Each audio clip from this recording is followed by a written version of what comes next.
The 118th Congress is now in session after the historic vote for Kevin McCarthy. It took 15 rounds of voting for him to seize the gavel just past midnight.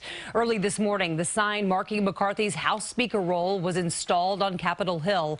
Republicans from our area are now being credited with helping end the stalemate. CBS 2's Lisa Rozner was there and has reaction tonight from Washington. The Honorable Kevin McCarthy of the state of California has received 216. Moments after Kevin McCarthy won the gavel as Speaker of the House, the sign making it official went up. You know, my father always told me, it's not how you start, it's how you finish. And now we need to finish strong for the American people. It almost didn't happen. The prior session ended with tensions boiled over, Alabama's Mike Rogers having to be pulled away from Florida's Matt Gaetz and other members who did not vote for McCarthy.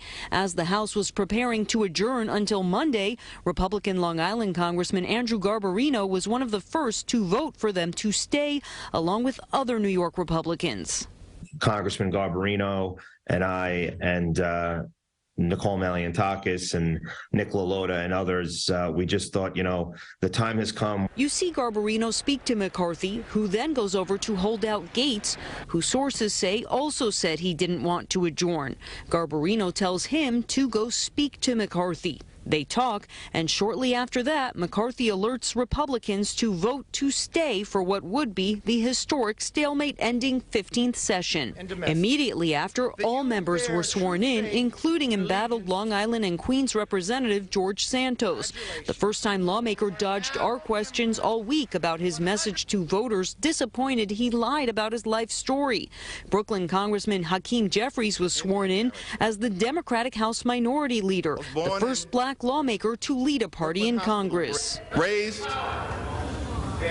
in a working class neighborhood in Crown Heights, somehow survived the violence of the crack cocaine epidemic and wound up here in the United States Congress as the highest ranking Democrat in the House of Representatives.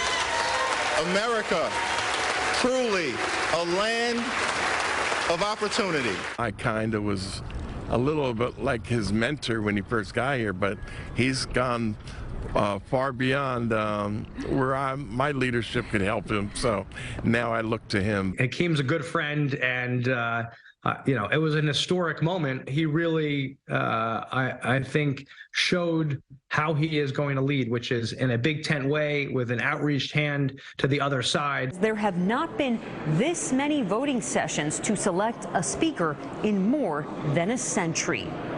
Lisa Rozner from Washington, D.C. for CBS 2 News.